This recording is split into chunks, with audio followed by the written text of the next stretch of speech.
Hello and welcome to episode number 3 of Colours of COVID, the Alchemy Arts series set up in response to the COVID-19 pandemic and its impact on mental health. Today we have a very special episode and I'm really excited to welcome Saf Adam Ashraf, also known as Saf PT, a Manchester-based personal trainer and a very good friend of mine.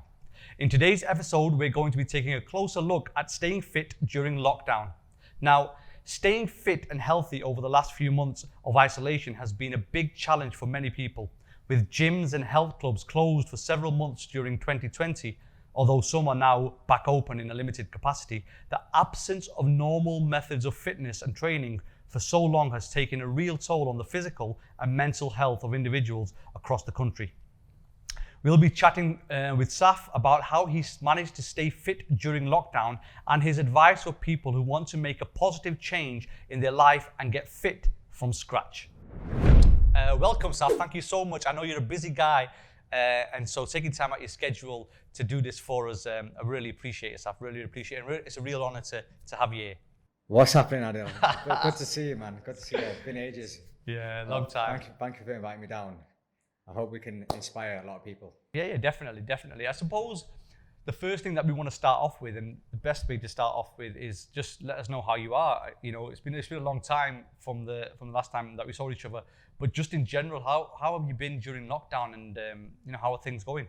So literally, when lockdown first happened in March, for them first 2 weeks, I was thinking, what the hell am I gonna do? You know, it was just crazy times.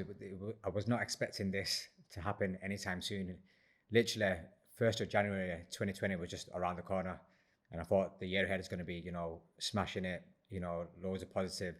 And then obviously this COVID-19 came out of nowhere, shocked everyone, made everyone, wake up and realize what's important, what isn't important. But yeah, like I said, the first 2 weeks, I just had to gather myself mentally and, figure out how to get through the coming months. Yeah, I mean, March seems like a lifetime away now. I remember I'd come back from Palestine in the middle of February.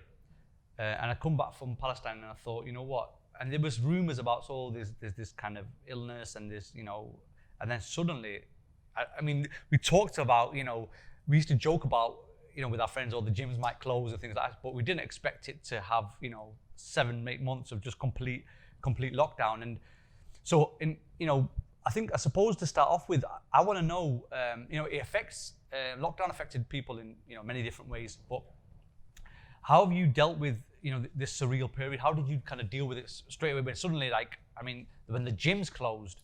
I mean, I know you from when we kind of used to train together, and literally kind of for gyms to be locked down. How was that, and how did that affect you? Yeah, so initially, as you know, most of my income is face-to-face in the gym. So straight away I thought to myself, right, my income's going to be affected straight away. How am I going to cover the bills, food on the table, etc.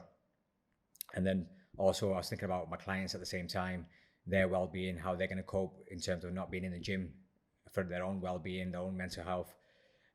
So yeah, literally the first week I just had to take a step back and reassess everything and have a plan going forward of how to get through these next couple of months. Yeah, definitely. I think one of the things that came apparent once the gyms shut down during the height of the lockdown was that people were having trying to find new ways of staying fit and healthy. Yeah. So how did you cope with that side of it? I mean, literally, the weights and kind of the cardio machines and all the machines at the gym, it makes it easier for us to work out. How did you adapt to suddenly having lockdown? I mean, just before we go into that, what were you told from the gyms about lockdown and how long that will be? So initially from the gyms, in our head, we thought maybe it'll only last a month. So at the back of especially my mind, I thought, you know what, a month is nothing. And especially if you've been training for years and months, a month off the gym isn't going to hinder your progress. So part of me was like, right, it's only a month, so just stay strong, stay positive. And then once we went over that month mark, then I started to think, right, this is more serious, and I need to put a plan in place.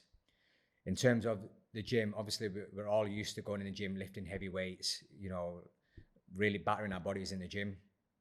So what I did is in this time, I kind of used this time to let my body recover a little bit at the same time from all them heavy weights, especially on the joints.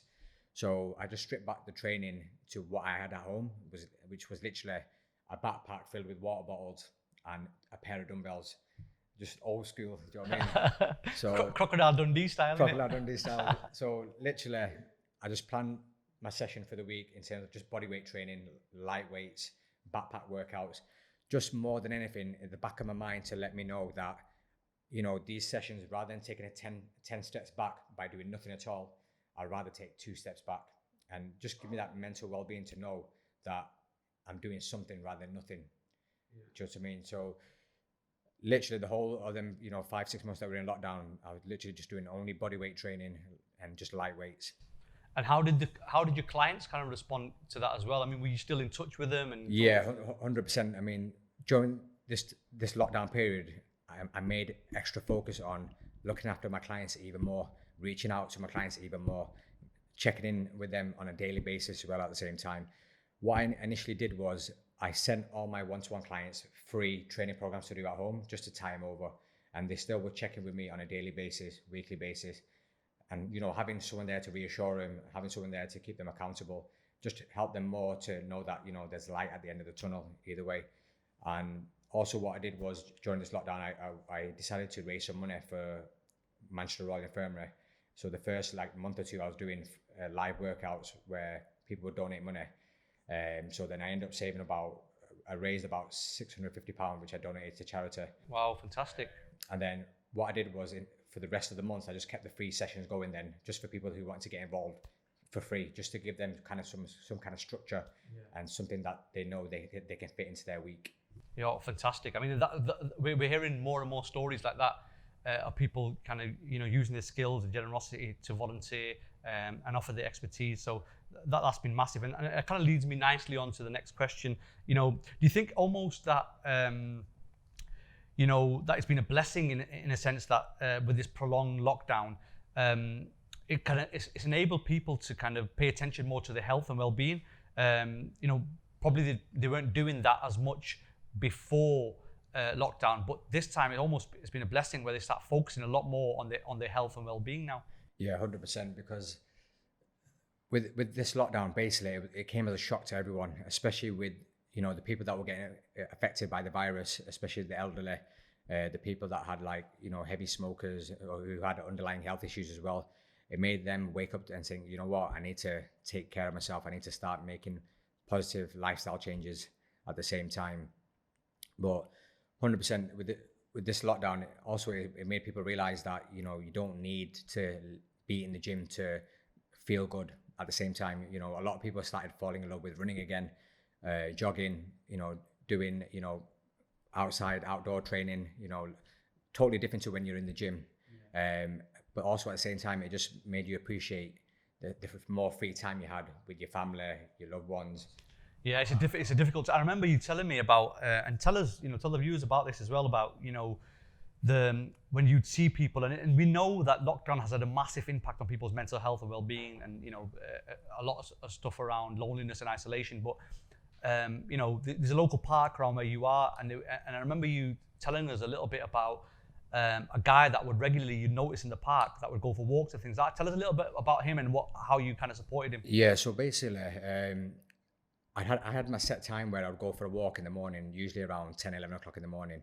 I'd go for like an hour walk in the park, and I'd always see this guy just sat at the bench with his head down, doom and gloom. So on the third occasion that I seen him, I just thought, you know what, I'd go up to him and just introduce myself, say hello, you know, how are you doing? And then I just mentioned to him that, look, I've seen you here, you know, the past 3 days, just, you know, with your head down. I just wanted to check if you're all right, is everything okay? So he told me his name. His name was Jim, and he lost his wife the week before, and they'd been married for like 50 years. So, wow. And he has no one else with him. So it's just him and his wife, and all his children were living down south as well.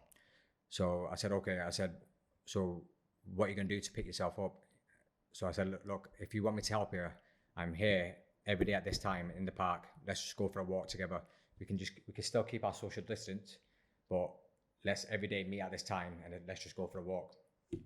So for the next 2 to 3 weeks, we met at the same time, 10 a.m., went for a good hour walk, and then it gradually started to perk up a bit more. Personality started coming out, and he started to enjoy, you know, exercise again, to the point where about 4 months in, I seen him on his own, literally doing runs up and down the stairs in the park, just on his own. And, you know, little things like that is what it's about. I think with this COVID as well, it just made people realize that we're all one community. We don't need to, you know, hate each other or anything like that. You know, if we see each other in the street, hello, how are you doing? You know, how's your day going? I've seen a lot of that in this lockdown as well. Just random strangers, people reaching out to people, saying hello and stuff like that. So definitely, that was definitely a positive. Yeah, no, massively. I remember you telling me about that, and it's a massive thing that, you know, even just a simple thing of just reaching out to someone has a ripple effect to their well-being, and I hope it kind of inspires other people to do the same as well. Like, I mean, and one of the main reasons that I wanted to get you on to the podcast was I've known you for 6 years, and I've known how much of the positive impacts you've had on my kind of physical health and also mental health as well, just to staying fit and staying focused. But tell the viewers a little bit about yourself, what your routine is, what your background is, what do you do, your works and things like that, and where you work. Just tell us a little bit about yourself, Saf, so people can get in touch with you. Yeah, so basically I've been a PT in Manchester for about 8 years. Prior to that, I was working just a normal, you know, 9-to-5 job. Only till, I'll probably say 8 years ago, the only reason why I switched careers was at the time, basically seeing my dad have a heart attack. It just woke me up in terms of, you know, no one in our family generally knew about nutrition and training. You know, seeing him in that position and not knowing that you can't help him, it just kind of like gave me that shock to, you know, start researching, start learning more so I could help him and, you know, others around me that I care about as well. And then slowly, once I started, like, people started to hear about me and how I was trying to help people, my reputation started to build. So then I decided to quit my 9-to-5 job and then work in it solely in a gym. So I was working basically, even now, you know, as you know, I work long days in general, you know, 6 days a week, 12 to 15 hour days. I used to think you used to sleep at the gym. 100%. I had a bed in the corner, do you know what I mean? But this is my passion. I generally help. I like to help people. I like to basically show them that there's a light at the end of the tunnel. You know, there's not one method that fits all. You know, everyone's unique. Everyone is different. But sadly, as well, at the same time, there's a lot of like misleading information there, which people tend to fall in the trap of. And then once they've had that bad experience, they feel like, you know, there's no way out. Do you know what I mean? So, you know, for me, my goal is to help as many people as I can, educate them more than anything on how to do it so that they can do it themselves going forward. Because the key is education. A lot of people, they go on these fad diets, they, you know, buy these generic training plans, but they're not learning anything in the long term. So then they're on that hamster wheel of constantly weight gain, weight loss, weight gain, weight loss. And, you know, it affects their mental health, affects their motivation. So yeah, like slow and steady kind of. Slow and steady is the main thing. Yeah. It's massive. And you know, we've spoke about it a lot. And I think what's really interesting is someone being from a Pakistani community, being from a Muslim background, going into a profession as a PT. I didn't know many of them. I'm sure there's loads of them about, but I didn't know many of them. So just speaking to you, the benefit that I got from you know, talking to you, working with you, you knew my world, you knew the food I used to eat and things like that. So adapting that was really important. So what can we say to our South Asian listeners, our Pakistani, our Indian listeners about, you know, why it's important to stay fit first and foremost, but also about varying their diet as well and maybe being a bit more selective with the food that they eat? Yeah. So basically, first and foremost, especially in the South Asian community, you know, there's always a heavy presence of education and religion in the household, which is totally fine, but there's not a lot of emphasis on your health and well-being at the same time. So what I say to a lot of people is try and have a good mix of everything. You know, like I'll give you an example. A lot of times now, especially in the South Asian community, a lot of people tend to have like desk jobs, or, you know, they drive around all day doing deliveries or taxi. So literally they're very inactive. So from that role, they literally come home, sit down again, and, you know, eat bad food, which is just a constant cycle. And then over the years, that's why a lot, especially in the South Asian community, heart disease is quite high, diabetes, bowel cancer, all this is connected. Now, what I suggest people do is just, even if you can dedicate, 3 times a week, just for 30 minutes, 3 times a week of being active and just being sensible with your food choices. If you struggle to make sensible food choices yourself, or you're not sure of how to go about training, reach out to someone that knows what they're doing. Reach out to a trainer, whether it's a male or female trainer, but most importantly, make sure they've got a track record of results, because don't just go off someone how they look on social media. Someone might look the part, but if they've not got a portfolio of client results, they're not going to get you the same results. So I heavily advise people investing in a trainer that knows what they're doing, even if it's just 4 PT sessions. You can use them 4 sessions for learning how to train your upper body, lower body, how to incorporate general exercise day to day, and then use the 4th session just for general nutrition advice. And then, at least you know what you're doing. I'll probably say about 80% of people that step foot in the gym, they're just watching stuff on Instagram or, on Facebook without knowing what the reasons behind them exercises, or they're copying diet plans that they've seen on the internet, or workout plans they've seen on the internet, which is not specific to what they need to do. Yeah. So they'll literally go in the gym for 3 to 4 months and not see any progress, and then they'll get disheartened and think, what, I'll just eat crap again.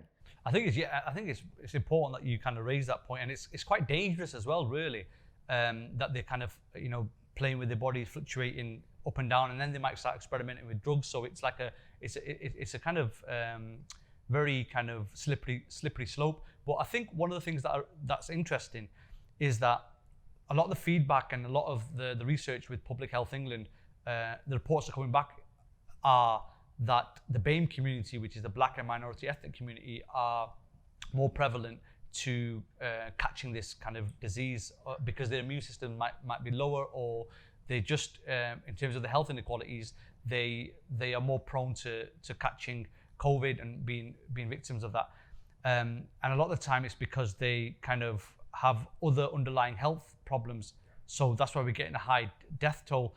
So what's our message really to those people, to the Pakistani community, especially I'm talking about our families, is that what can we say to them about, changing their diet in terms of if they're having high levels of ghee and things like that? What's the substitutes that they can probably kind of use with that sort of stuff? Yeah, so basically, firstly, I just want to say to people, look, it's never too late to make positive changes in your lifestyle.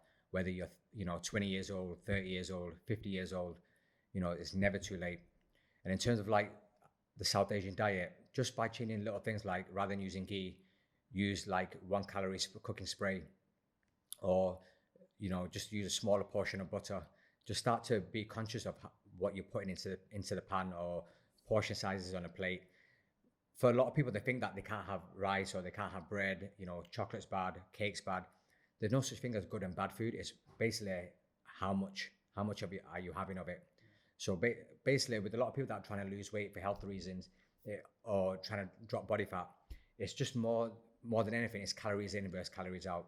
So like I said earlier, if you're inactive all day, but then you're shoveling loads of crap down you're gonna pile on the weight. Yeah. So what people need to do is, like I said, whether they invest in a trainer that does the calculations for them, or there's free apps, there's free calculators on the internet which allows you to calculate how many calories you need to lose weight. Once you know that figure, just literally stick to that figure. So let's say, for example, if someone is trying to aim to drop weight and get down to, let's say, 75 kilos, but they need to consume, let's say, 2,000 calories a day in a calorie deficit to get to that weight long term, as long as you hit them calories, you are going to lose weight, you are going to drop fat. But you need to know how to reach that number. You need to know how to track that number. And then once you're proficient in it, you'll be able to long-term eyeball food portion and know that, right, that chicken breast has got this much grams of protein, or that portion of rice has got this much grams of carbs. It's all about knowledge and education. Once you've got that, you'll be able to sustain the results long-term. One of the things that I wanted to ask you was, and they keep popping up to a lot of time, people say, I don't want to go gym, don't want to do weights, I want to bulk up and become massive and things like that.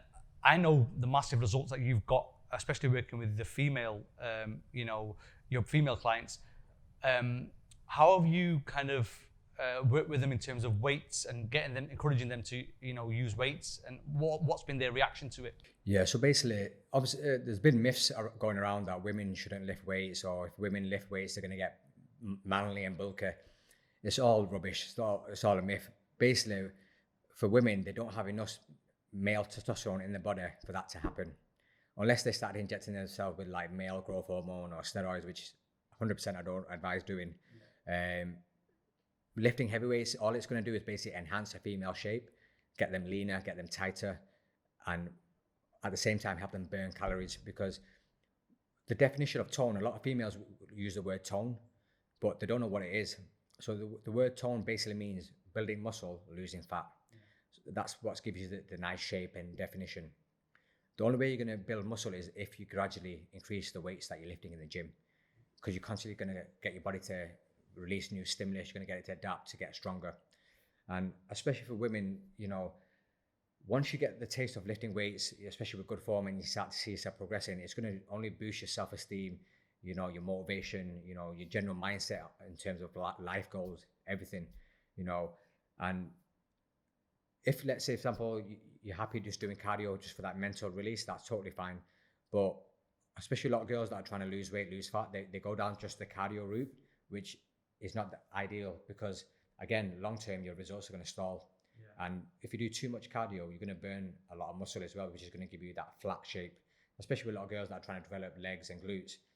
That's why they need to be lifting weights in the gym as well. Yeah, I think I'd never lifted weights before I met you, and I was like kind of always quite sporty and fit anyway, playing football and cricket and things like this. But I remember when we first met about 6 years ago, you kind of put me on this plan of weights, and I remember thinking, this guy is off his head, man. This is crazy. We were lifting crazy weights, remember? Yeah. And I remember I dropped 20 kg. It was just after, and I'll just share this story with our viewers. I was newly married, and my wife was giving me 3 meals a day, which I wasn't used to. Very unhealthy meals, very tasty food, but it was not good for you in the long run. And then we started to do weights and have be sensible with our diet and things like that. And I remember, do you remember it when I lost 20 kg within a period of about 3 months, and it was just. And since then, just being able to maintain and be sensible with it. And I've not trained as hard since then, but it's just to have that knowledge.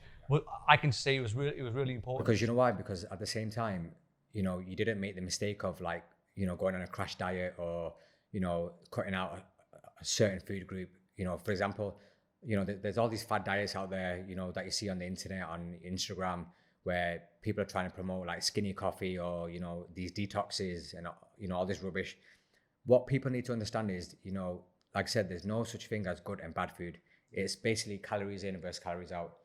What a lot of people need to do is they need to follow a diet which allows them to eat 80% healthy, fruits, vegetables, lean sources of meat. And then the other 20% is what you like, whether it's like a chocolate bar or an ice cream, stuff like that, which is totally fine. As long as if you implement that, you're going to develop results more long term. Whereas going on these crash diets, which don't really teach you anything, where you're super restricting yourself, it's only good for maybe 3 to 4 weeks, and then you're off that wheel again. So Saf, I've only got a couple more questions, and I think one of the things, and this is really important actually, what can we say to our elders in our community as well about staying fit? Because like me, from our culture, a lot of the elderly people in our communities who are from rural places in Pakistan, India, they're not used to doing exercise because they're used to doing quite heavy labor work. They're not used to doing exercise as a leisure. What can we say to them, to kind of encourage them to say why it's important for them to do a little bit of exercise and stay healthy? Most importantly, especially for the elders, you want to be there for your family. You want to be there for your grandkids. You want to see them grow. You want them to see them to develop into adults. Ideally, you want to live as long as you can. That's the bottom line. We all want to live, for many, many years. A lot of people, they're trying to find the secret potion to look younger, and that cream to make you look like 10 years younger, that pill to make you look 5 years younger. Mm-hmm. The true honest way to look and feel younger is to exercise, is to look after your nutrition, look after your health, and look after your mental well-being. You know, it's all tied together. You know, and especially for the elders, you don't need to feel like you're pressured into going to the gym and, you know, doing, you know, weights. Exercise can be whatever you want it to be, whether it's, you know, going for a long walk or playing a bit of badminton, you know, or playing with your grandkids, you know, play some sports with your children. You know, exercise can be anything, just as long as you do something. Staying active. Yeah, just something. I think the one killer question, I think, before we kind of wrap it up, is, you know, chapatis, roti that people have in their diet. Our food's so nice.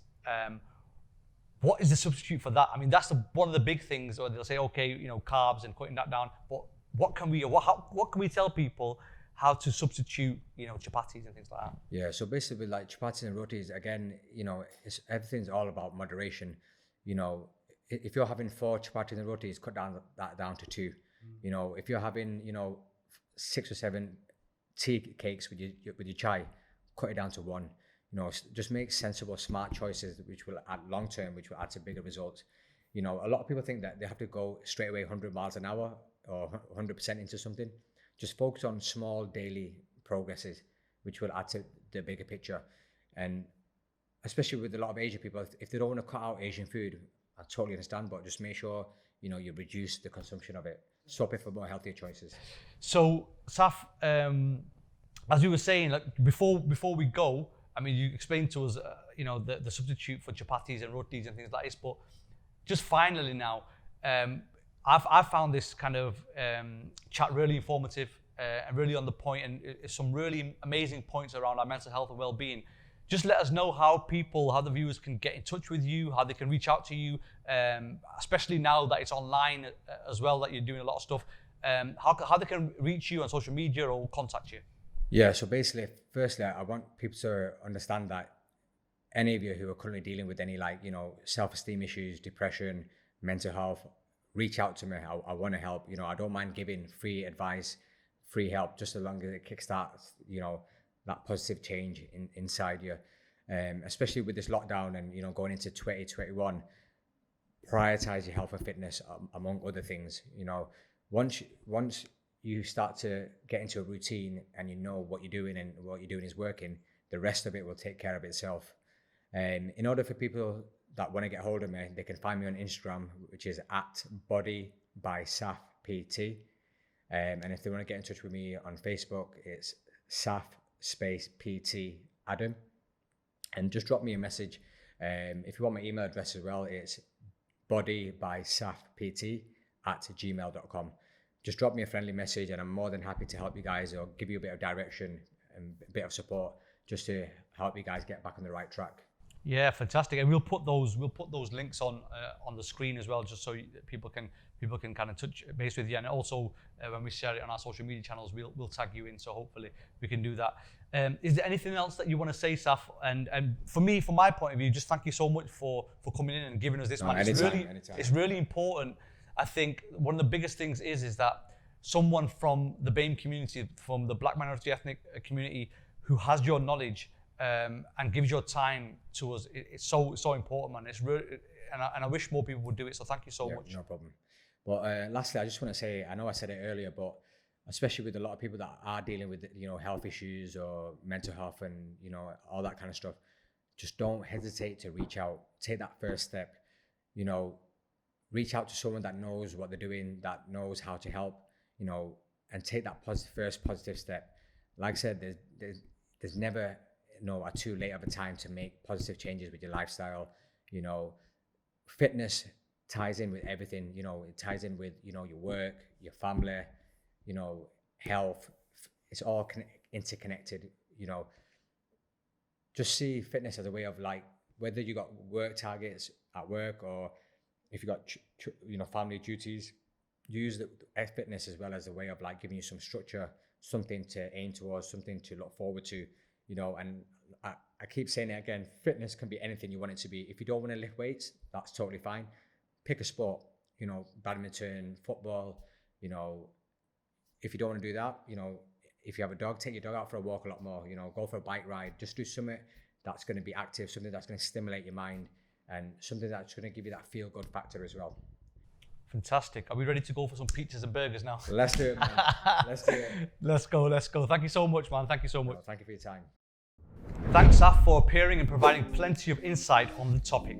We hope you've enjoyed listening to episode 3 of Colours of COVID. I've loved catching up with Saf, and it's given me some added motivation that I didn't know I had. I hope you've loved listening to this latest episode, and don't forget that you can find us in all the usual places like Spotify, YouTube, and even on our website. All that's left to say is have a wonderful day, stay safe, and we'll see you next time.